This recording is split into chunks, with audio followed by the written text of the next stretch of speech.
on flinttalkradio.com. We are, and we are going to continue to be, the most dynamic studio in the county. And we're working very hard to be the #1 studio throughout the United States. And Western Europe and Eastern Europe, Africa, Asia, you name it, we're going to be there. we are continuing to work hard here at flinttalkradio.com. And I was just told a few minutes ago that they had a concert that I missed. I came in right after the concert was over, apparently. Don't know if they charged anything for that, but they had a concert here, and they were playing the harp. So I've got to go and watch that on flinttalkradio.com, the most dynamic studio in the county, and see how that played out. I don't play the harp, and I was wanting to know how do you do that? You have the strings and all of that, and I can remember laughing at all the person that played the piano in my neighborhood. If you played the piano, you got beat up.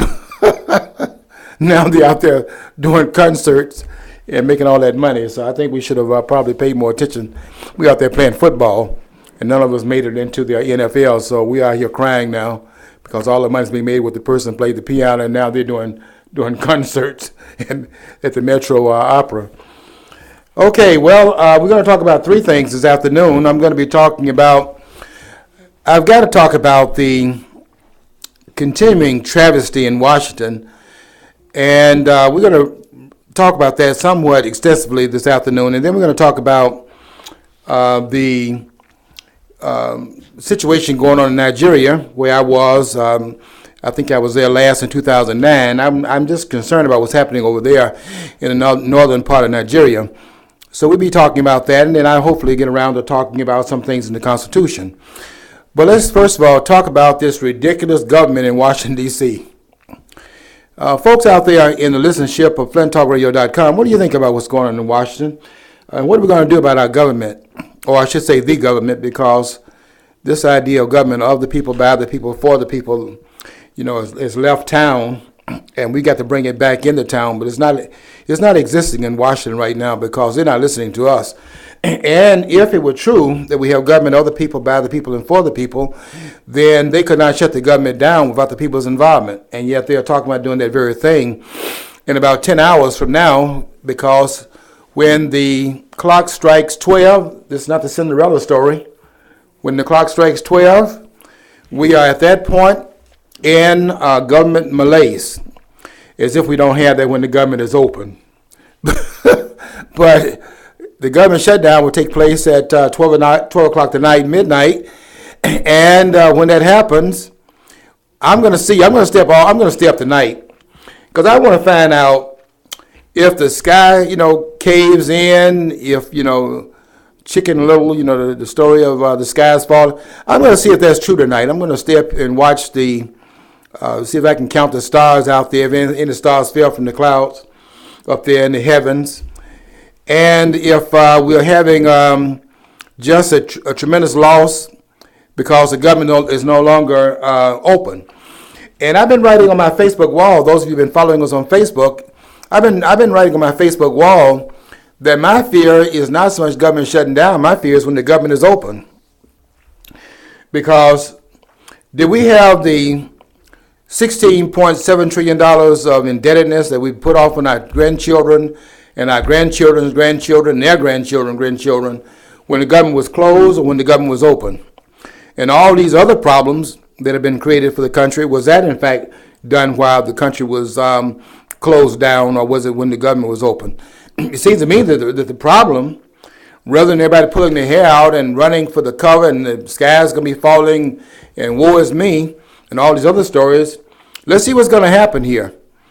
And on my way to the studio this afternoon, I was listening to one of the programs, and if you know me, you know what the program was. It comes on at 12 o'clock. There's two programs that come on at 12 o'clock here in Flint. One of them is Rush Limbaugh's show, and the other one is Glenn Beck. And I'm torn between which one to listen to, because I like them both. And I'm down with both of their concerns, because anyone is not concerned and concerned about where these liberals are taking us, has to be a person living under a rock. So I was listening to the most popular of the two programs, but they're both very good, as Rush Limbaugh was talking about the shutdown they had 17 years ago during the Clinton administration. I think you remember Bill Clinton. He was the one that was governing along with Monica Lewinsky. I call it the Bill Clinton, Monica Lewinsky regime. They had in Washington where we couldn't get any good governance until they did shut the government down. And a lot of you who are kind of panicking because what's going to happen when they shut the government down? Well, they shut the government down 17 years ago. And when they had that government shutdown in 1996, during the term of Bill Clinton, you'll recall that shutdown occurred as a result of the quote-unquote Republican Revolution that took place in 1994. And Gingrich and those persons came in, and because of the friction you had between the Democratic Party, of course, Clinton is a Democrat, and the Republican House, it's almost the same scenario we're looking at right now. But because of that friction that they had and the resulting eventual shutdown of government, what we had out of there is what we're bragging about right now. He balanced the budget. We had a surplus. How did that happen? It didn't happen because it would have occurred under the spending our money Democrats. It happened because it was tension in the government. And I hope that these flakes in Congress, these people that most of them are nothing but rhinos, most of them, the ones like John McCain and this pipsqueak, excuse my term, I can't find any nice words to describe these people, but this guy down here in South Carolina, I wish he had been back there in the time when they succeeded, when he left the Union in 1861. I'm talking about you, Lindsey Graham. But this guy down, these guys in the Senate, Senator Graham, I hope he's getting 3 people. He's got 3 people that's going to challenge him in the primary. And I hope that he doesn't have enough votes to secure on the first round, let them go through another round where they have the 2-person vying for it, and then he is eliminated. We need to get him out of there. And John McCain, I've heard he's not probably going to run when his term expires. I hope that is true. If that rumor is true, I'll be the first one out there celebrating it. But these rhinos that are in the Congress right now trying to shut down people like Ted Cruz, Mike Lee from Utah, and Rubio down there in Florida, these persons are the ones holding up the vanguard. And although I didn't agree with their strategy, and I thought the strategy was in fact flawed, and they were really playing a little bit of musical chairs with us, it is important, though, that they carry out the drama they carried out last week, as Ted Cruz was talking on the floor for 21 hours. And I must tell you, he was talking to the chairs. Nobody was sitting out there. And that's why they had the close shots of the camera, because he had 21 hours of filibustering the chairs. Because Reid and those guys, they were at home in the bed. The Senate was not even in the chamber. But at least it is a lot of it is farcical. But at least by him doing that, it forced the alphabet soup. I'm talking about CNN, MSNBC, and all that other liberal troll is out there. And they had to cover the fact that he was on the floor talking. So they had to cut in and out of their program, and he said this 5 minutes ago, and here's what he's saying now. They had to cover that. And so the people now drawn to must be something going on here for a man standing up in the Senate 21 hours, didn't have a bathroom break, can't take a lunch break, can't give up the floor, because once you give the floor up, the filibuster is over. And 21 hours later, when Reid came back and the Senate is now getting ready to meet, I don't know if you noticed this or not, but when Reid came in there, he asked for John McCain to speak in that last hour and gave John McCain 15 minutes where he can get up there and start babbling. Anybody hear what he had to say? I mean, John McCain. I think we got senility here. If you listen to John McCain recently, when he's not playing on his tic-tac-toe board as they're deliberating on sending our troops over in harm's way, where you were, John McCain, as a POW during the Vietnam War, and there you are playing tic-tac-toe where you can talking about putting our troops in harm's way. So that tells us a lot about where you are right now and how you feel about those that are going where you were. You're not over there anymore, so you don't seem to have the kind of perseverance and sincerity now that others are being committed to the war arena. But you came, Reid, Harry Reid, those of you in Las Vegas, can you tell us what you're doing by putting this man back in there for another term? as if you forgot what he did during the last term. And Harry Reid came into the Senate chamber when Ted Cruz was on the last hour of his filibuster. And they had Reid come in there and demand. I don't know why somebody didn't haul off and bust him in his chops. But, you're a lot kinder than I am. I would have probably hauled off and busted him one. But that's just because I'm at flinttalkradio.com. We're not violent here. I'm just kind of putting you on with that. But I think I would have been forced to kind of refuse to give up that hour of my time, my last hour, to anyone like John McCain to say anything on the floor. If John McCain want to talk, let him get up there and do what he does. He filibusters all the time. I mean, John McCain is always filibustering, so that's par for the course. And at least he had to call this one the filibuster because really when Ted Cruz talks, quite frankly, the man is saying something. This is not your average politician in Washington, someone like Obama who doesn't know what he's talking about half the time. This man is a man of substance.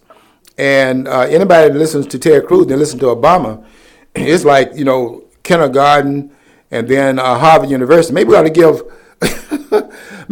Ted Cruz that degree, that JD degree that they gave to Obama, which I guess they gave him the degree because it was sick of him in there smoking pot.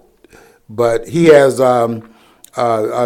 Ted Cruz deserves the degree. I'm not so sure from what I've been hearing Obama talking about for the last 5 years, if he really earned the degree that he has, because I have to tell you something, folks, I'm just astounded. I'm just astounded by and stunned by what this comes out of this president's mouth. I mean, you can raise the debt ceiling, and it doesn't mean the debt is being raised. This is what this man said. It's amazing. Well, John McCain was being invited to come in and talk for 15 minutes of the last hour of Ted Cruz's time. And Ted Cruz, being a nice guy and being very gracious, gave John McCain 15 minutes of his time to speak. And he got up there, and we didn't know. I still don't know to this very day what John McCain was talking about. And I would like to write him a letter and ask him to just send me a telegram about what it was he was saying, even if he knows, because he got up there and babbled 15 minutes, and I couldn't tell where he was going with his conversation. But that happened, and then after that was over, the filibuster was over, and then it was back to business as usual with Reid running the Senate and defying the House in terms of their sending of a bill that didn't have Obamacare in it. And they're going to let us know that if it doesn't have Obamacare in it, if you're trying to suspend the funding for it for any period of time, that's not going to fly. The Democrats aren't going to buy that in the Senate.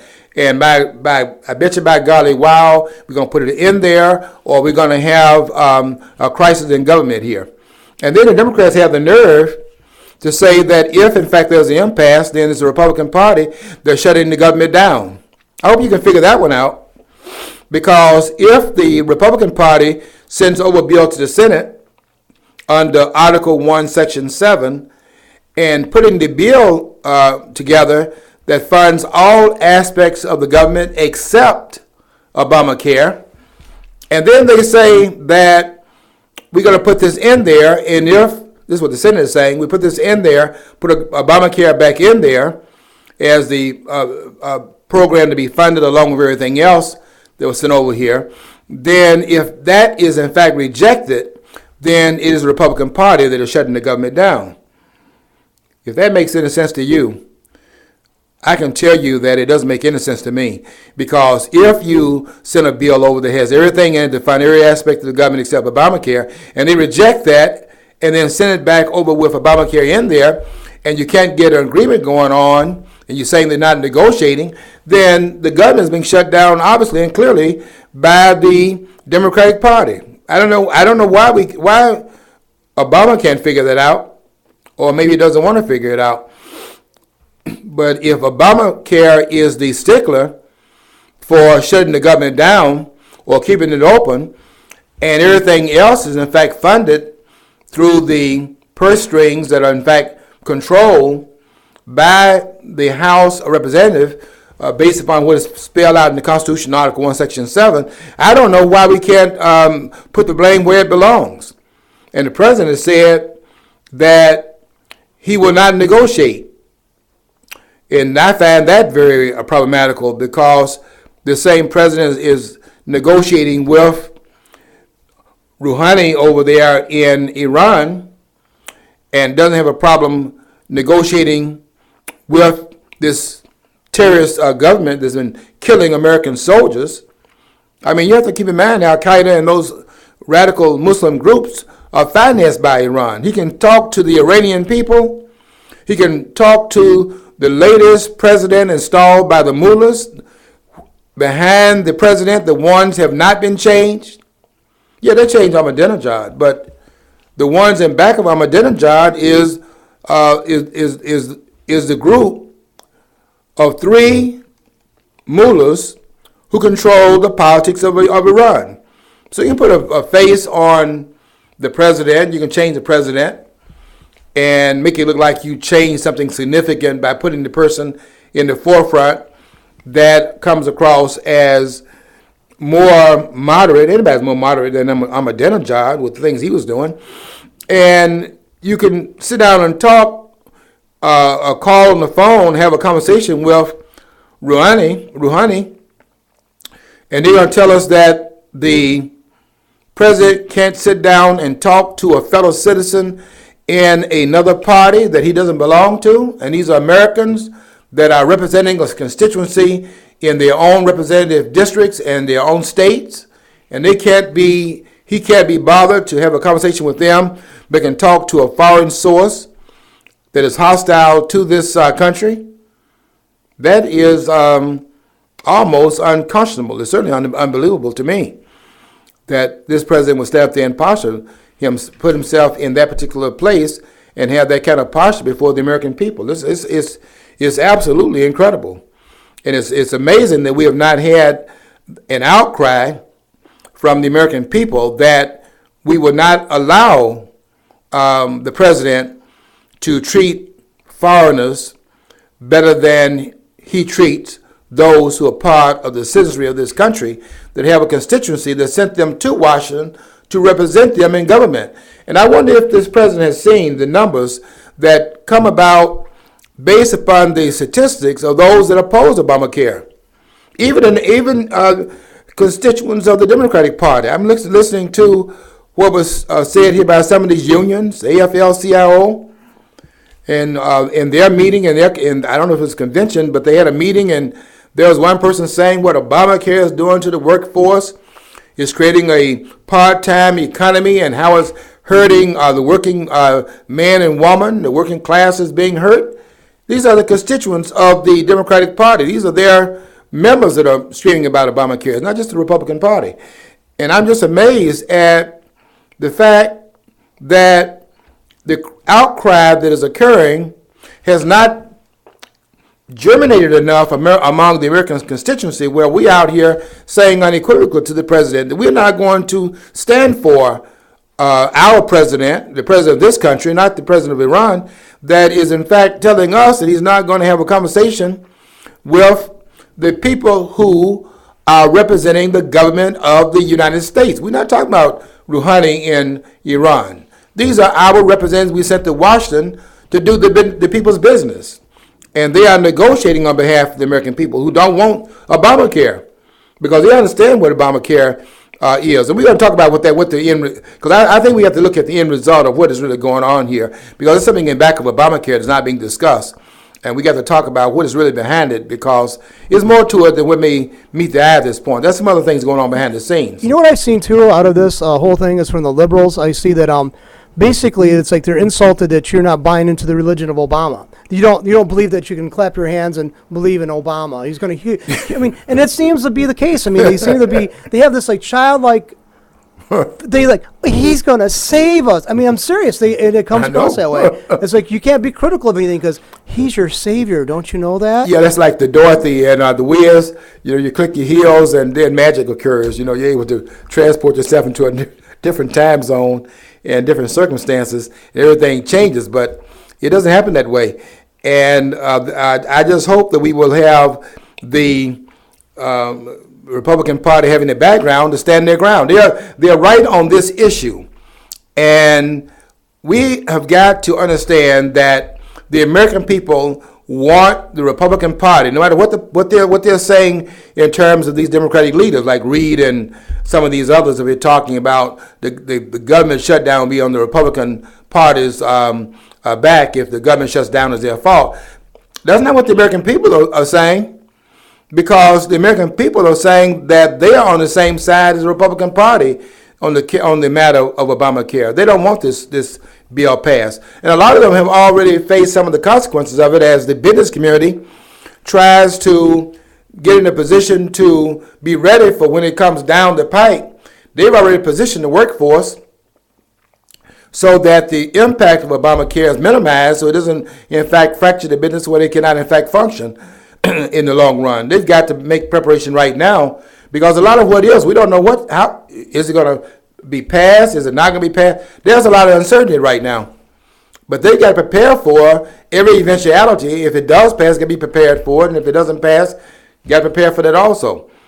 So the workforce and many people in America have already been traumatized to an extent, economically impacted to a large extent by the initial aspects of Obamacare, even though the full impact has not been felt yet and won't be felt until January of next year.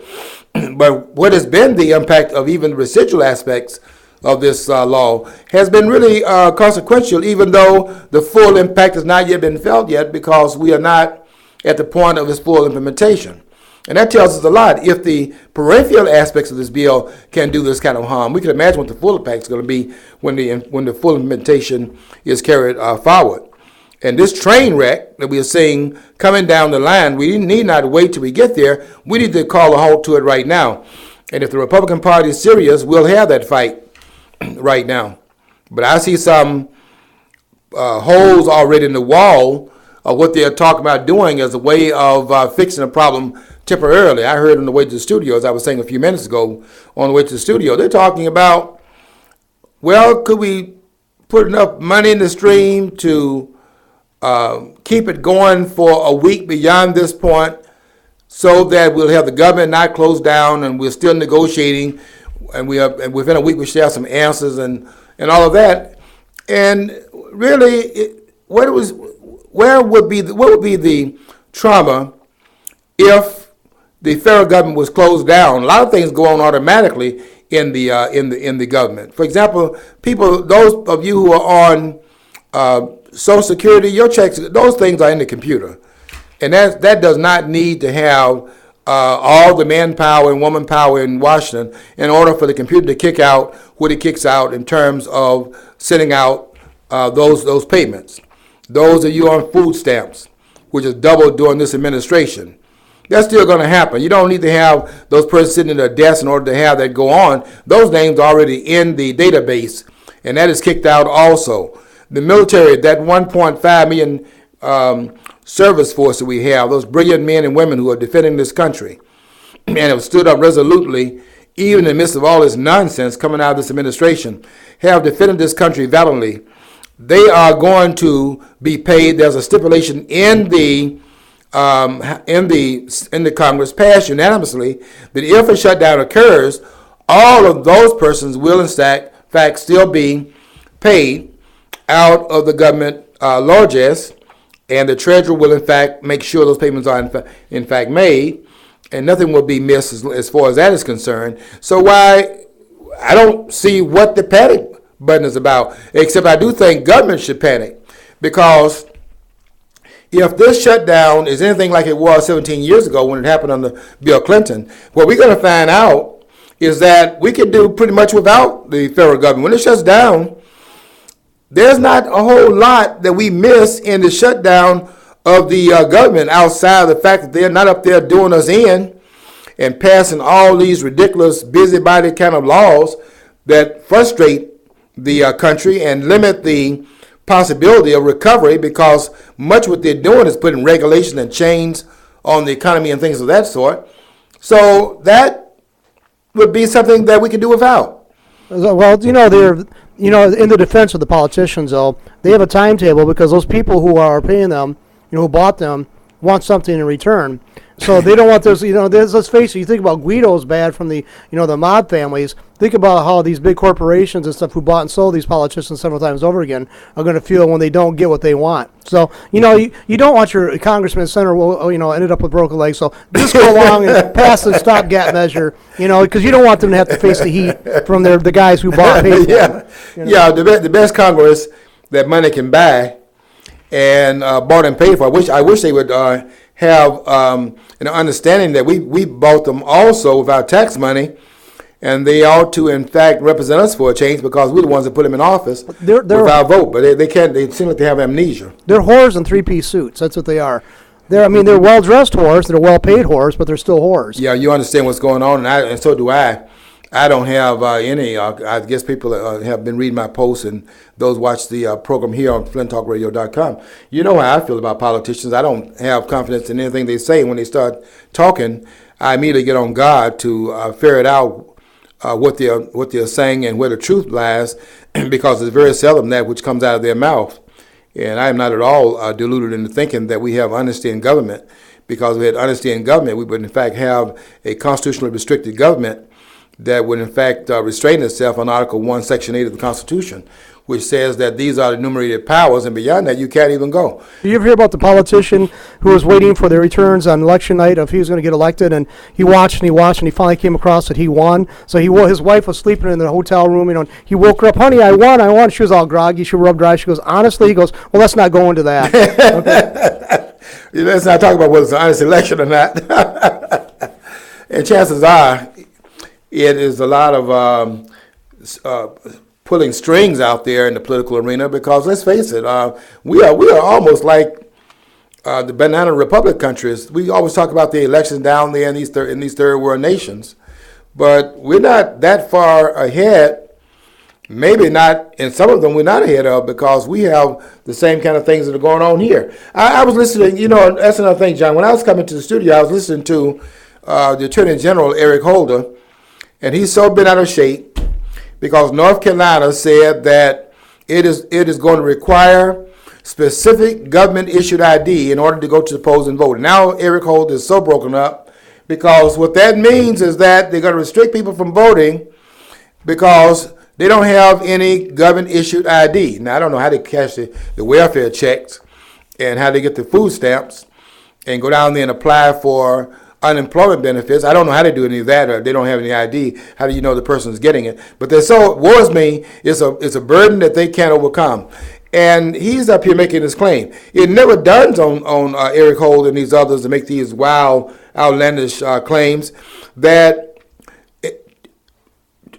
to in fact insulate the integrity of the voting process. Let's talk about that being of some material interest. That we have to make the political process relevant to the American people, and it's going to be relevant if it's in fact not stolen. We can't have people going to polls and voting and make their vote irrelevant because of the machinations that are going on behind the scenes in smoke cigar-filled rooms where people are in fact taking elections and throwing ballots out of the process and eliminating voters. So that's just what has to happen.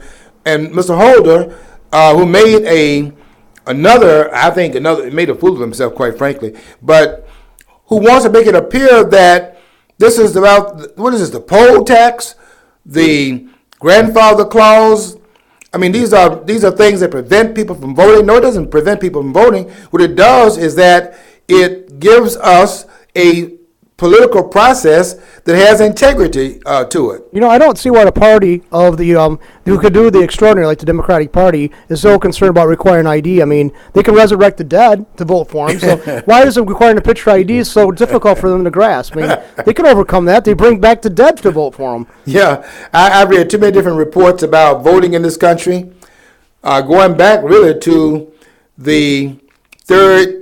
Really, it would have been the fourth, because Washington was elected twice, and then Adams was elected one time. So during the very fourth election of the country, which would have been in 1800, I was looking at some of the discrepancies in voting, and in that process, the one that threw it into the House, where they had a ballot. I think they took a ballot 34 times before they decided that they didn't want Adams in there. Adams got in there and lost his mind, passing the and sang into law the Alien and Sedition Act in 1798, and that he was a signator to the Declaration of Independence, and he was one of the ones that was on the staff to draft the document of the Declaration of Independence. And now he's in power, and look what he's doing in the White House, throwing people in jail disagreed with, fining them and things like that. And when they threw him out, through almost like a coup d'etat, quite frankly, and overthrew his administration, and put the election in the House where there was a stacked deck that put Thomas Jefferson in there, and I think we could trace to what was going on there, because once Jefferson got into office, what he did was turn everyone that had been put in prison under the Alien and Sedition Act let them all go. They were political prisoners, and then everybody that had been paid had to pay a fine. Thomas Jefferson gave them their money back with interest. He was so offended by the parameters of government and how it got out of control. And it was really in defiance of what this country has stood upon as the premises of the foundation of the country, based upon the Declaration of Independence and upon the rule of law, that government is in fact limited and restrained from violating the liberties of its citizens. And so we had that in the fourth election of this country, and we've had that for a while, all the way up until the present time. It's not as innocent as it may appear on the surface. And American people, I hope the American people will keep their representatives' feet to the fire, because we have got to make sure that those persons that are holding the line and not giving in will find out what bones are connected to the backbone and stand up resolutely with a little bit more backbone than what we've had in the past. And don't give in because you're panicking about who's going to get blamed for the government shutdown. I don't think we should panic over the government shutdown. It was shut down 17 years ago, and we're still here. And I think that's one reason why they want to talk about keeping it open for another week while we continue to negotiate and working things out. Because I think some of them are really panicking about what we'll find out if they do shut down. And we find out, hey, the government is shut down, but look what is going on in America. We're still going to work on time, and the sky is still blue, and the sky hasn't fallen. It's like taking the credit cards away from the teenagers. That's what it is. I mean, the shutdown is basically, that's what it's like. It won't be any more debt while they're gone, and that's a good thing. And they can't negotiate on raising the debt ceiling, which that comes up for a vote on October the 17th.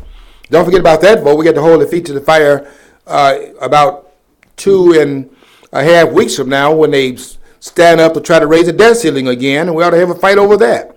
Because we got to stop putting this debt on our children's children's children and all of their grandchildren, because how much debt are we going to pass off to the next generation that's be pared down and paid down by those who are not enjoying any of the benefits of that money being spent? We're putting this debt on our great-grandchildren. And I don't know how they can have a quality of life when they're paying off our debt, and it's immoral to keep adding and piling on debt.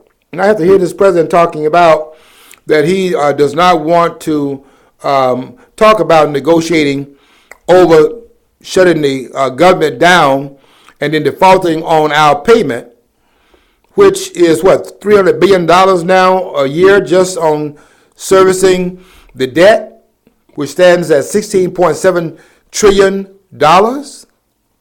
Who voted for that? Anybody out there in the listenership and the viewership of FlintTalkRadio.com? Did any of you vote for this?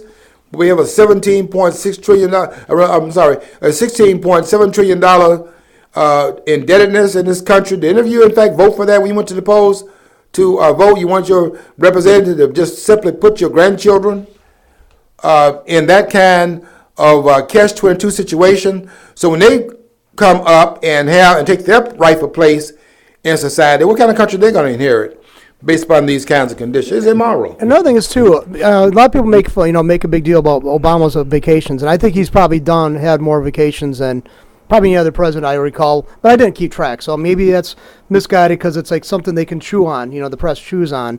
But I think if I was going the president of a country or CEO of a corporation that was facing the financial difficulty this country is facing, I think I'd be a little bit more frugal than he seems to be. He seems to just floating all the problems and just going and having a fun blast. He's taking his. I mean, I guess it's a good education for his two daughters, but we're footing the bill.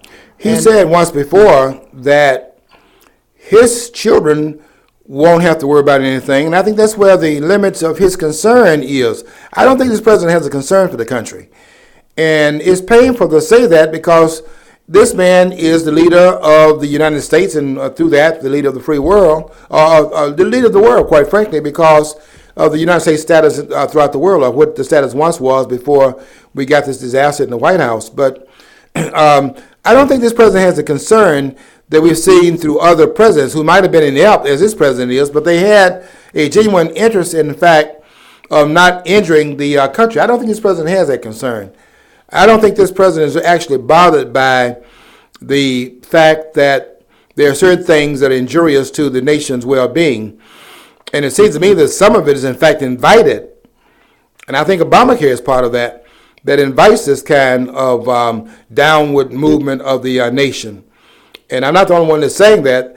Dinesh D'Souza has done a whole movie on that, and he just did a part 2 where that premise is in fact raised. And I think that has some credibility, some credence to it, because I see a president that is unhinged to some extent, but some of this cannot be not all of this can be unpurposefully directed. Some of this has got to be an orchestration that's taking place. Because I see too many different signs of there being something in back of it that seems to be a mindset that is in fact guiding at least some of the trauma that we're going through right now. Oh, he's challenging the ghost of his father or something like that. I mean, and I think that's what you made a point of, and it just never dawned on me that all those conversations and all his beliefs about his dad is coming from a person who never really had that much contact with his father. So I mean, how much is it truth and how much is fiction? You know? Yeah, and some of that is the imagination of the dreams from his father. You know, it wasn't dreams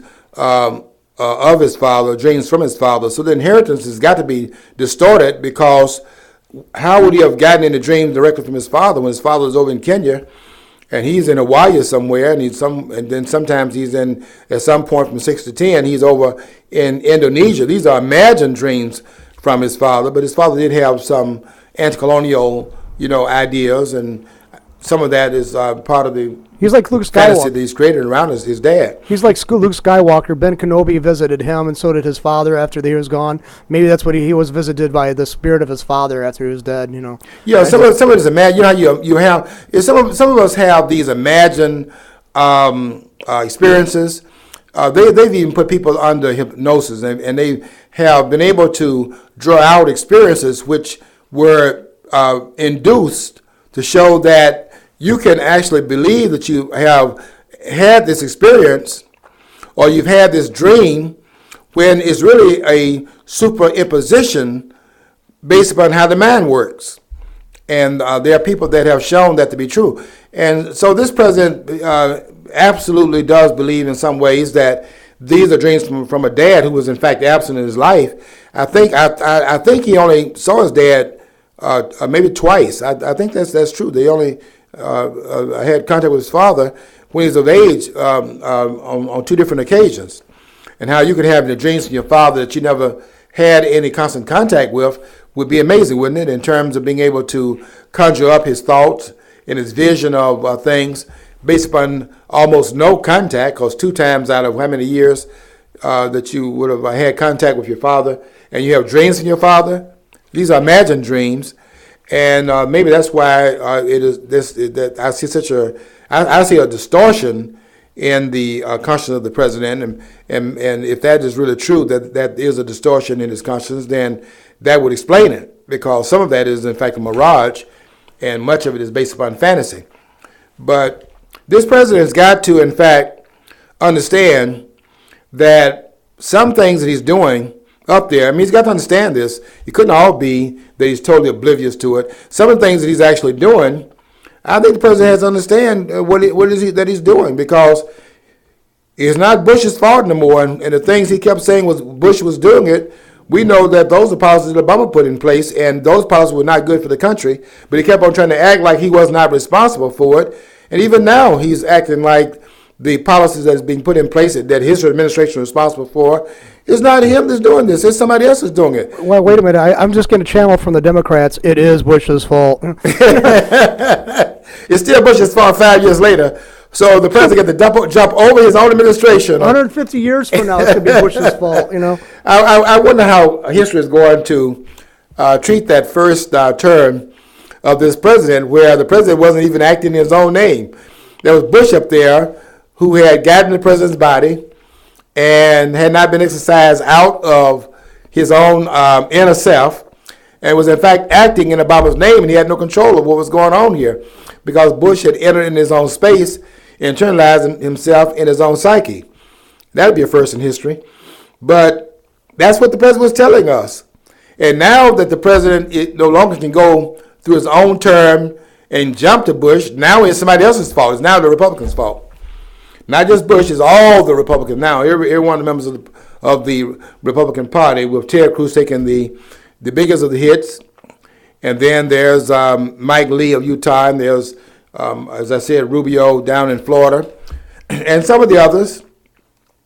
And they're now to blame for anything that happens from this point forward, because to hear the president telling it, the economy was recovering, and guess what? Now we get this thing that's going to smash it, because the president was doing things that put policies in place that was going to, in fact, bring the economy back from the brink of collapse, bringing it back from the cliff, and rescuing us from the policies way back when, in the good old days of yesteryear, when George Bush was president, and here's Obama acting to resolve the problems of which he had nothing to do with over the last 4 years. Yet I look at all the indicators, and every indicator that was in place in 2009, before he took office on the 20th of January of that year, every indicator was whatever was in place at that time got worse. And here's Bush doing it, and he's doing it worse under the Obama administration than he did on his own administration.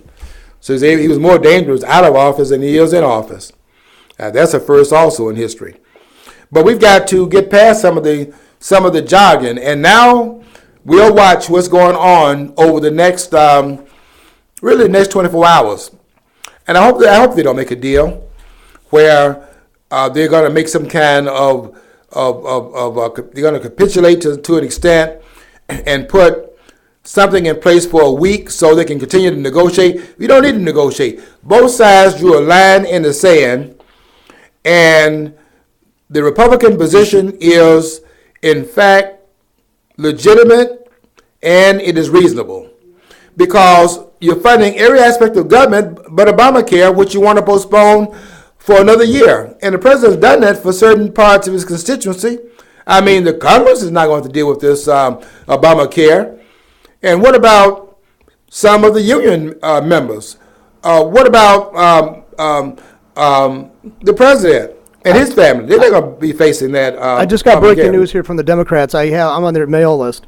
John, news just broke that the Senate Democrats will stand with President Obama and reject John Boehner's compromise that still delays Obamacare for an entire year. Democrats are sending a united message to John Boehner: you'll never ever touch Obamacare. Give it up. So it looks like it's going to be an intense battle. It's time for the Republican Party. Let's call them up. Let's tell John Boehner to stop crying long enough, to stand up. I don't want to see any tears up there. Are we men and women, or are we mice? And it's time for the Republican Party to develop some backbone and stop acting like Democrats. We're supposed to have two parties in this country. And if the Democrats have that position, they're not going to negotiate when everything else is funded, except Obamacare, and they're not going to negotiate over postponing it. You cannot rescind it, because it's law passed by the Democrats, and they control the House, and when they control the Senate and the President, it was signed into law without a single Republican vote.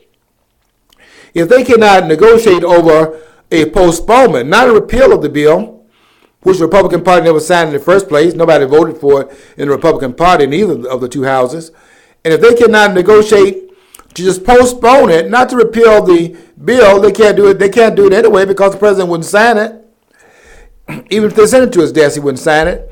And they don't have 2/3 vote to override it if he did sign it. It takes 2/3 of the members of the House, and that's 290 members, and 2/3 in the Senate. That takes 67 senators to, in fact, override a veto. But it won't even get to that point because the Senate's going to block it anyway.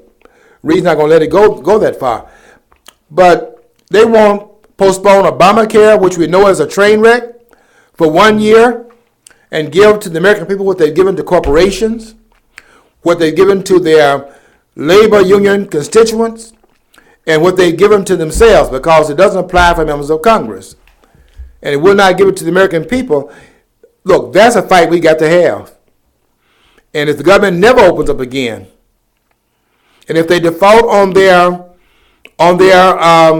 paying off the bill, if the government defaults for the first time on its payment and become, as what President Obama said, a derelict nation, a nation that did not pay its bill. You know, we become vagabonds. We didn't pay our bills off. Well, you know what?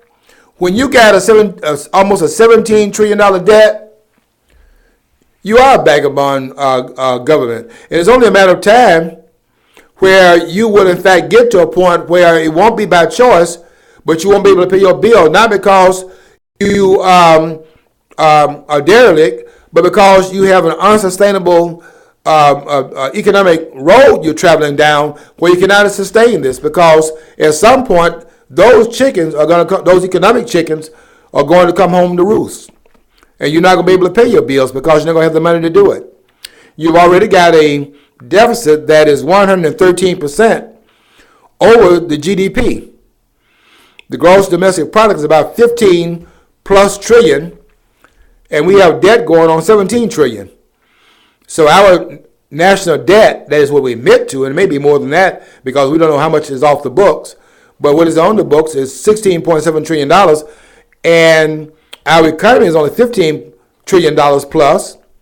So the debt is larger than the gross national product. How long can you sustain that by keep raising the debt ceiling? It's a matter of time before those chickens come home to roost.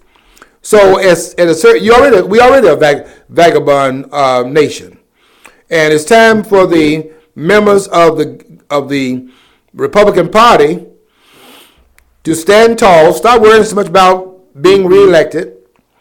Stand tall for the American people. Finally do something that we can be proud of, and get behind people like Ted Cruz, all you career politicians up there, and let's stand tall and fight this battle now, because you'll either pay me now or you pay me later. As far as the economy is concerned, we're gonna pay for it one way or the other, and the longer we wait to pay for it, the more expensive the cost is going to be, because we got some things, we got to pay some sins that we got to pay for. This is not going to come cheap, and we got to do some belt tightening. I would like to see no increase on the 17th of October, where we raise the national debt. Don't raise it anymore. You've been doing it. You've done that 82 times already. Every time you put a ceiling on the debt, when the new ceiling is reached, then they meet again to raise it above that ceiling. How long can we do this? Okay, I'd like to know this. Obama's supposed to be such a brilliant person. I'd like to know how he figures that raising the debt ceiling doesn't contribute to the debt. That's just bizarre to me. I just do not understand how that equates. Did you hear what Jay Leno said? I had a joke about that. He said, it's like saying then that raising the speed limit doesn't raise the speed. So we don't have any examples of what the president was talking about. And I don't think this president is smart. I don't even think he's a smart person at all myself. I've seen no indication of it. But you come out of Harvard, we assume certain things, and we assume that. Well, didn't Bush go to Harvard too? Or yes, and look at that person, and look at Ted Kennedy. I think that went there. One of those Kennedys went there, and look at the fact that you have enough money to have a person writing your papers and things like that. Does that go on at places like Harvard University? Well, the person doing your work. Ted Kennedy was basically like Major Frank Burns said on MASH. He was like a lounge lizard at war. Basically, he was a lounge lizard in the Senate. I mean, he was just he was like the frat boy who never grew up. Yeah. The politicians that are walking through these universities, There are some of them. I mean, when I look at smart people, I look at people like Judge Napolitano, came out of Princeton University. This guy that writes on the conservative blog, this young guy, he started writing for Town Hall when he was 19 years old. What is that guy's name? Anyway, this guy is obviously a brilliant, a man that came out of Harvard University. When I think about brilliance, I think about those kinds of minds. But I don't. When Obama's up there reading from a teleprompter, that's not brilliance. That's a person's able to read. That's a basic elementary skill. But in terms of talking with this teleprompter, what I've gotten is we got 57 states. I thought it was 50. And before 1959, it was 48 states, 48 contiguous states. And then Alaska was a 49th state, and then Hawaii. I didn't know we had 57, but that's what the president said. And then look at all the other faux pas he's made. I just don't see where we have that much brilliance in the Oval Office. That's just people parroting what they've heard, and this person said it, so it must be true. But I don't see any evidence of it. And I was thinking about Ben Shapiro, this brilliant young man, I think he's like 26 years old now, that's writing on Town Hall, this conservative media, when he was 19 years old. That's never happened before. And when you listen to this person talk and you hear and you read what he writes in his media, it's unbelievable the level of thinking that goes on out of a man that really is, quite developed. But that's not Obama, and we might as well stop lying about it. The Democrats will say he's just being spoon-fed everything by his mommy and daddy. It's like, but you don't notice something about liberals. They have a tendency to engage in a hero worship far more. I mean, they make a big to-do about the Republicans who liked Ronald Reagan. I'm more of a Republican than I am a Democrat. I don't like Reagan. I mean, the first one, I think the Iran-Contra affair, he violated the Constitution. He should have been brought up on charges. That's why I look at it. I don't have this adoration, but they seem like they almost have like a altar set up in their rooms to like Obama and the Kennedys, and they light candles to him, and I've noticed some of them have done that, and so I just don't understand it for people who are supposed to be intelligent, rational people to worship other people that much. I believe almost in infallibility. Yeah, I think there's a mistake anytime you're worshiping politicians. Reagan was a cut above the mold, and that's why he's so revered right now. The others have been so bad that you get one in there that is not, in fact, doing a kamikaze on the country. You have to celebrate it because it's so out of kilter and out of character what has happened in the White House over the course of time. In fact, the book written by DeLorenzo and this person by the name of, is it Haynes, that co-authored the book called Who Killed the Constitution? This has been going on for so long, and they put it back at 1861 with Abraham Lincoln, that we've been just trashing the Constitution for such a long period of time. It was just a breath of fresh air to find anyone to put the skids on this erosion of our liberties in this country and just call a halt to some of it at least, that he's revered for that reason alone. If you contrast him with the other people that we've had over the last 60 years or so, he does stand out from the crowd. But I do agree with you in terms of we should stop making heroes out of politicians, because in the final analysis, when the Shan hits the fan, it's pretty much the same cloth, because politicians have a vested interest, and their interest is not compromised. Their interest is power. And that's not going to change. We might as well get off the idea that they're running for office to serve humanity and carry out the popular will and help us bring about the government of the people, by the people, for, all of that is, theoretical, Santa Claus gazing and things of that sort. I like to believe all of these things, but the reality is very different from that. And when you have a politician, his quest is for power. And anything that brings that result about, they're willing to do it within certain constraints. Some more constrained than others. Reagan was one of those that constrained himself to a large extent, more so than the others. I mean, after coming out behind Carter, who would not appreciate him, and there have been 4 years of Jimmy Carter as president. So I think that's part of why his legacy is such is looked at as being outstanding, because of who came before him and who was the predecessor in this particular case.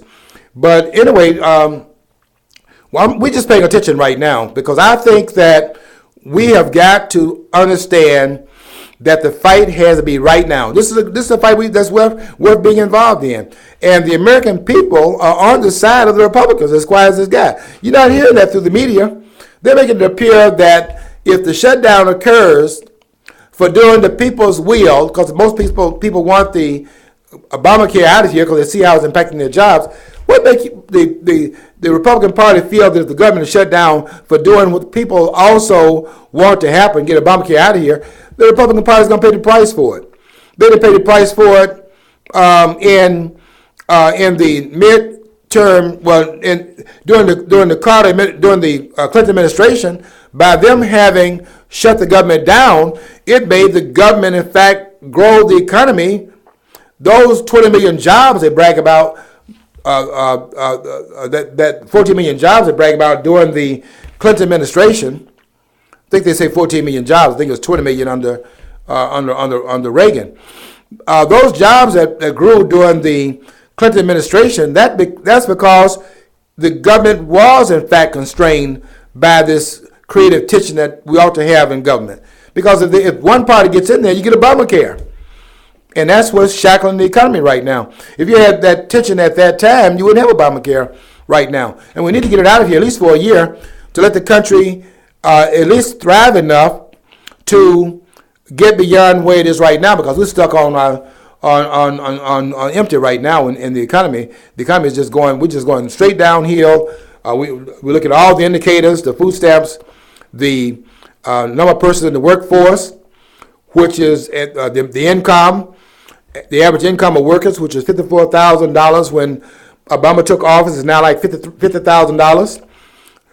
Look at the price of gasoline, $1.84. In 2009 is now upwards of $3.40 to 50 cents right now. So all the indicators are that things are not going in the right direction. So what is there to fear about a government shutdown? Hold your peace, those of you who are Republicans up there in Washington, and let's have this fight. Let's see how this thing turns out. And if the Republicans are resolute and they're serious, we will eventually prevail, because the government is not going. Shutting the government down is not really going to bring about that much of a change. Quite frankly, it will bring about some positive things. The American people will wake up to understand that they don't have to rely upon government. That's what our mindset right now is. We need all these jokers up there meeting on a regular basis. But if you look at the Constitution, in Article 1, it says that the government, let's say the Congress, shall meet at least once a year. That's what it calls for. The government will meet. What does that mean? It means that the framers really thought the government would be shut down most of the time. And we shut it down the weekend anyway. But they thought the government would be shut down most of the time. You know, one of the shocks I had when I was on the East Coast was I went on the East Coast and I was surprised to go at, it was during the summer months. The summer months I went to New Hampshire and Vermont, and I walked into the legislative chamber, and I was stunned by the fact that they were not meeting. And I asked, where are these persons? And they said, oh, they just meet half of the year, and then they go and do their other jobs. And then in Texas, they meet every 2 years. So this idea, when you understand that, this idea that the government is being shut down, so what?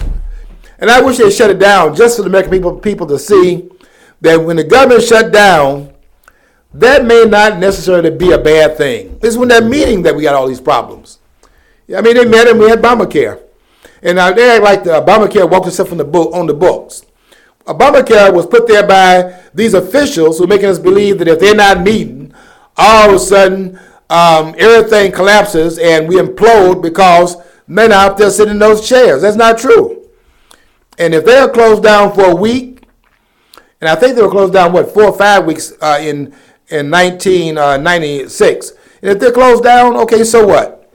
And we're going to see that it's going to be business as usual to a large extent, because we're not going to be missing that much.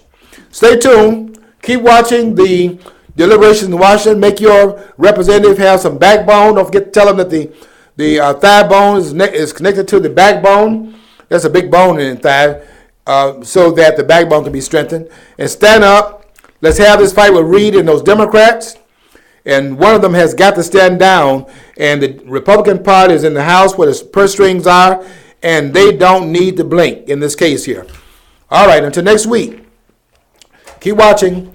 But until next week, I want you to follow your dreams. Don't let the members of the House and the Senate spoil you from going towards your goals. And if you do that, I guarantee you, if you follow your dream, you will then know what's on the other side of the rainbow next week.